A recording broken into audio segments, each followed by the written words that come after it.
Hello and welcome back to our tutorial on the Hebrew vowels. As you can see, we've got made it part of the way there. We've got a ways to go yet, but we've got all of the vowels that sound like ah. We've got patach, ah. We've got kamatz here, ah. That also is ah. We've got chataf patach, which is ah. And then the chataf kamatz here, we've got a big red X through it because that does not sound like ah. We'll get back to that in a little while. I'm not going to really tell you yet because I don't want to confuse you. Then we've got and remember what keeps all these, what all these vowels have in common is that they've got two horizontal dots across. Doesn't matter that there's this third dot down here. Doesn't matter that there's two extra dots on the side plus a third dot below here. All that matters is that we've got these two eyes looking at us, right? Got two eyes looking at you. And let's just draw a little face there.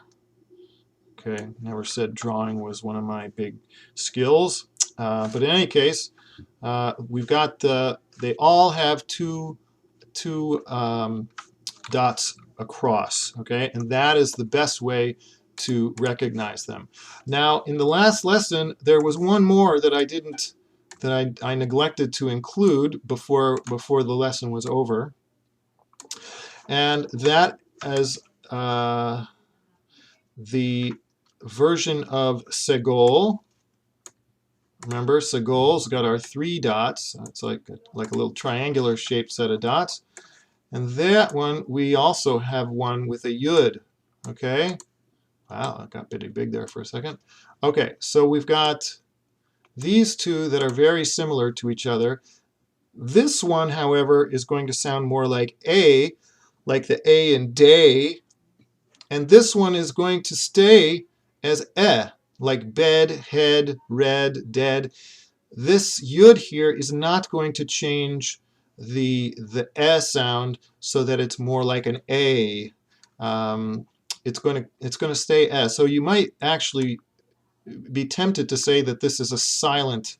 This yud is silent, and there's nothing wrong with making that claim because it functions as if it were silent. So we're just going to leave it at that. But in any case, we've got Okay, we've got 5 different ways of saying and now we are going to move on to the next one, which is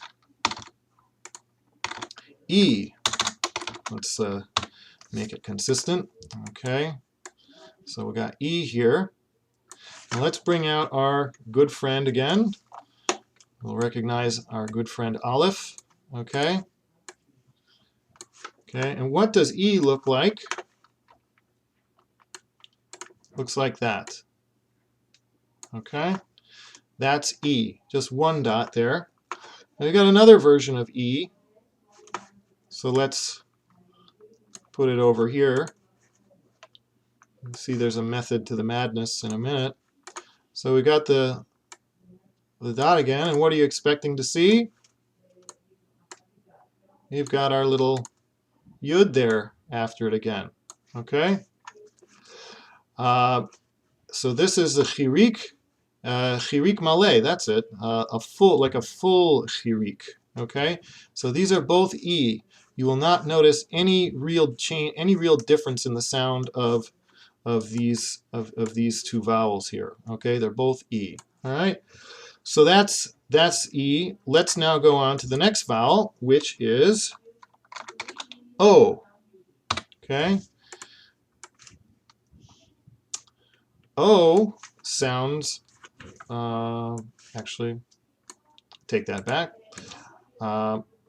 In any case, we've got O right there. Now we can put a little dot up here. And when the dot is kind of right there above the left-hand corner of the letter, that's pronounced O. Okay? And that's only one way of doing it, though. We've got other ways of doing it. Let's bring in another Aleph. Okay? Now, this is kind of a little different thing. You may recognize this letter as Vav right here. Okay, this is a Vav. If we put our dot over here, over the Vav, it sounds exactly the same as this one. They're both O. Okay, both O. It's called cholam. All right, so those are two ways of saying O. Now, there is another way of saying O, and that is going to surprise you, I think.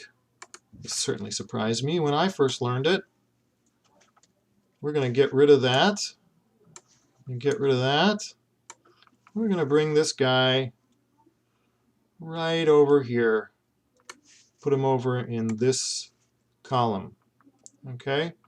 This remember, was called chataf kamatz, and it sounds like O, as opposed to this, which is just a plain A. This is O. So you would think, because putting the two dots here, this is called a shva, by the way, those two dots. By putting the shva there next to the patach, you would think, and it still sounds like ah, you would think that if you put two dots next to the kamat, it would also sound like ah, but that is not the case. Okay, and in fact, we're even going to find some situations where this whole thing here is pronounced o and not ah.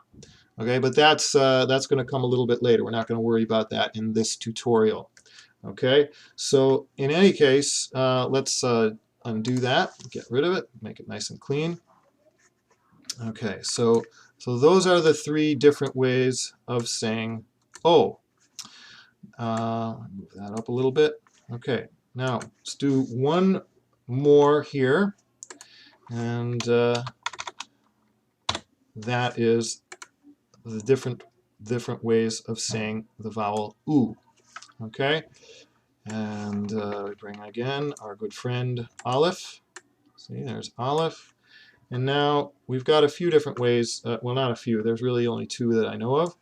We've got this guy down here, three dots, sort of trailing away from the letter.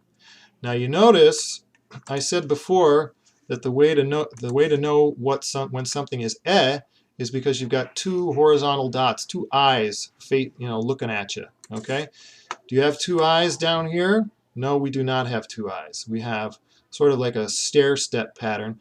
Now these, by the way, in this program that I copied all these vowels from, it ended up coming out like these things are little squares, but they don't really look like squares. They're really just kind of dots. So you don't want to get confused about that. But in any case, this is three dots that are sort of formed in a slanting pattern, and that's U. Now there's another way of writing the U vowel, and that is to put an aleph there. We'll put the little vav next to it, just like we did for the O vowel above it. But this time, instead of putting the dot above, we're going to put it right there in the middle.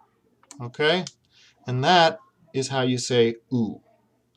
All right? So as you can see, we're kind of building a grid here. I don't know if it's become obvious yet, but just in case it hasn't, I will make it obvious.